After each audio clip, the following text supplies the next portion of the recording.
do I find the most rewarding about being a caregiver?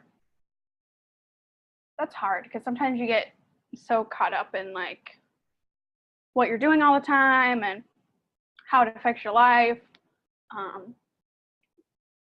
Feel like I have a different relationship with my mom than other people have with their parents because I've had to take care of my mom. So in some ways, it can have a negative impact on a relationship, but I think in some ways it can create a much stronger bond between the two of us. And it's a bond that I don't think other people understand unless they have also been caregivers to their parents. And the stress of it, and how from that stress comes happiness and just like life's little accomplishments. I also think that I was given an interesting perspective on what it's like to be healthy and how hard it can be to do little things. I do a lot of work for children's charities now. And my mom has kind of inspired that because when I was a kid, I was extremely healthy, but I still got to see what it was like to not be healthy. And I could understand how quickly it can go from perfectly fine to not perfectly fine in an instant. And I think that it's giving me a lot of insight into that and has what's inspired me to do other work outside of just giving for my mom. I had another thought and then I lost it, but also, unless my mom is using some sort of like mobility device, no one can't always tell that she's disabled, besides the fact that she's old. Well, I guess 62 is not that old, but it's older. And so sometimes she has a lot of like hidden diseases, and I think I have more of an understanding of that than other people because I know what that's like. So I think just like my perspective on the world, I also grew up really fast.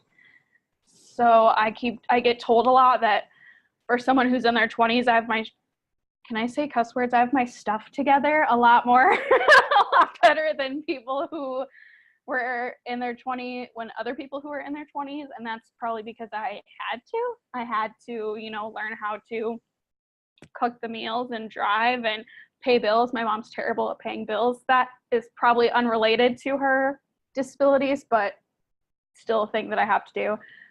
So I pay all of her bills for her, but just things that I had to learn that people don't have to until they're forced to. So yeah, I guess that would be a blessing.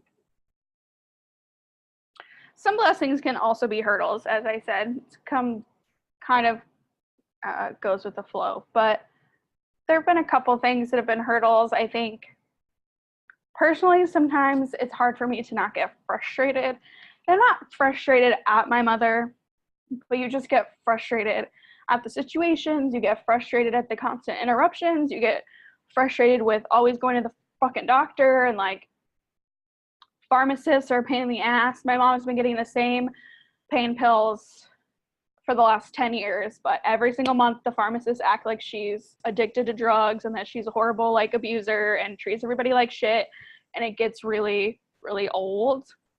When I was a kid, I would say one of the biggest hurdles was that no one understood the situation that I was in. There's not a lot of resources out there for child caregivers. There's a lot of resources out there for adults taking care of adults and for adults taking care of kids, but there's not a lot of anything out there for kids who are taking care of their parents. And other kids don't understand that, and that's not their fault, but they would think that my mom was lazy or that she was dramatic, but they don't live in my house every day, so of course they don't understand that. And so it gets really hard to like find people to talk to it about. So that's probably why I don't talk about it very often, because I've never talked about, like, I've never really had people who truly, truly understood. A few people, but not like a whole lot of people. So that was a big hurdle as a kid, is just getting people to understand. Some adults would understand, but that's not what you want as a kid. You don't want to be like pitied.